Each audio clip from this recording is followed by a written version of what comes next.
Okay, so I'm finally here and I'm going to show you how I did that fire look from May, ages ago. Purely because if you've been living under a rock, the James Charles recreated my look a couple of weeks ago and I can't believe it. Like, I can't believe that happened to me. So I'm very motivated to start my YouTube and hopefully it does well. Hopefully you like it. If you have any tips, please let us know so I can make my videos a bit better. This is James Charles's look and my look together, so this is what he recreated. I'm so proud.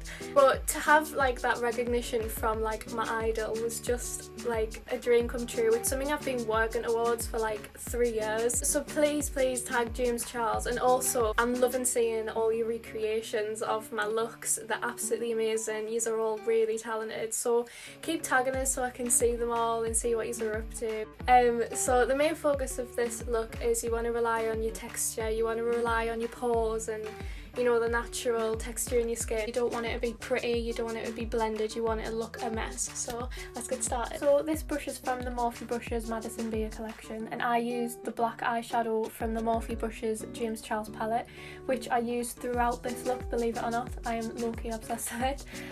But the trick is to dab it on. You don't want to blend, and you want to start with a really light base initially and just make sure it's really messy. So this brush is the MAC 221, and I'll just use it to add a tiny bit more depth. Again, you don't want to add too much, so just be really light-handed with it.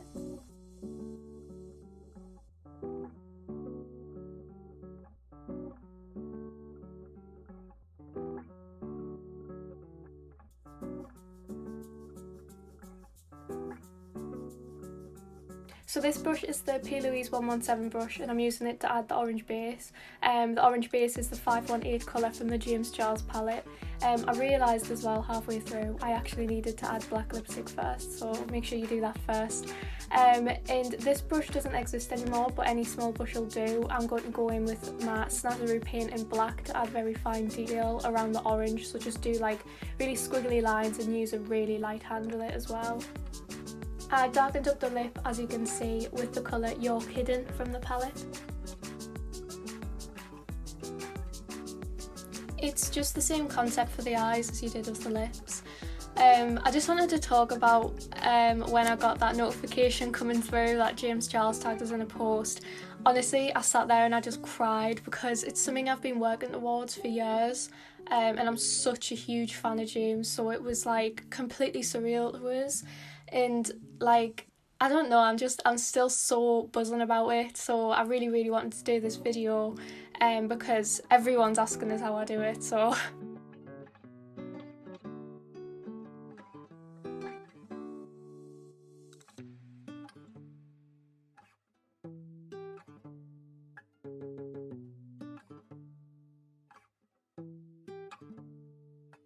So I received these neon pigments years ago and they really came in handy. This colour is Aruba, and my ultimate trick for this look is to tap your brush so the pigment falls onto your face. I then add some highlights to the look too by pressing it on. I do the same with the shade Hustler, and I remember using my mix and medium gel to make like a liquid form of these two shades, and it just helped to create a bit more texture. As you can see already, it's given it a bit more like depth and realism to it. Good luck, by the way, getting all of this out of your clothes and your skin. I literally have it in my pores for like 3 years afterwards. I later on fixed this because I added far too much yellow, so don't go overboard like me. I went in with my Pixie Beauty Black Smoky liner, pardon the pun.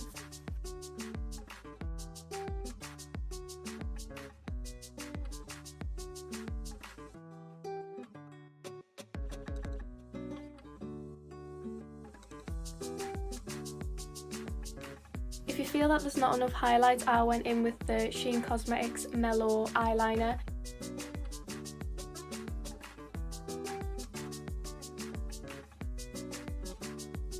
So dust some black eyeshadow on like you did with the neon pigment for that ashy look.